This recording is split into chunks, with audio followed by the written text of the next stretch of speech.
Nu, esiet sveicināti rubrikā, kas cilvēkiem uz mēles. Un cilvēkiem ir uz mēles acīm redzams fakts, ka ziema ir klāt un ielas ir dikti slīdīgas un bīstamas gājēji. Panāciet tuvāk vēls. Es tak nevaru ne jūs sakliekt, ne jūs kaut ko redzat, ko es stāstu vispār. Tātad, jā, pārvietošanās ir palikusi bīstama. Pirmkārt, cilvēki paliek lēnāki un var laust kaklu, neuzmanīgāki. Otrkārt, arī pēc izlaņiem jau izskatās pa gabalu, ka tā.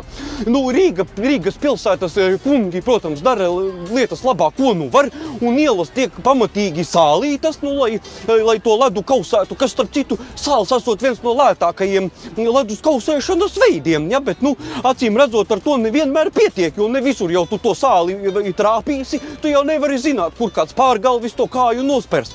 Un šobrīd mēs esam vecpilsētā, kur ir dikti daudz turisti, kas iespējams nāk no pārticīgākām zemēm, un varētu padomāt, ka mums piķis nav, lai mēs kārtīgi pilsētu varam iesālīt, ja, jo, teiksim, vasarā šo situāciju, tik ļoti nejūt, jo, piķis vasarā mums ir, to jau var redzēt, kur tu līp pie kājām, ka tas asfalts kūst laukā, karstumā.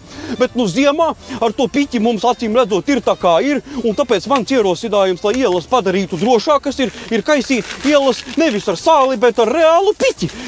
Šī gadījumā ar sīkpiķi, jo, lielos nominālus mēs negribētu aiztikt.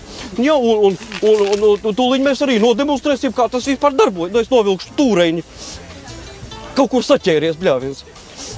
Šitā laba vieta montāžai. Nē, kas ir skaidrs, ka, teiksim, pilsētas ielu uzturēšana lietošanas kārtībā, ir īpaši ziemas periodā, vienmēr ir bijusi īpaši sālīta tāda, ja? Un tagad mēs panāksim to pašu rezultātu, ka tas būs sālīti, bet bez pašas sāls, kā saka, dabai draudzīgi. Ja? Un redziet, te mēs vienkārši smuki izkaisām, iela būs tikpat slidena, kā iepriekš viņa bija. Skaidrs, ka slidenāks vairs nevar būt, kā nauda mētāja, ka piķis pa grīdu. Ja, bet cilvēki pārvietosies prātīgāk, tādā pīļu gājienā, jo kādam jau tas viss ir jāsalasa. Un līdz ar to, paskaties, kur tāds var paslīdēt vairāk. Zemāk jau cilvēks vairs nevar nokrist, kā piķi pa grīdu lasīt. Lūk, un problēma, kā saka, atrisināta. Staigājiet uz veselību!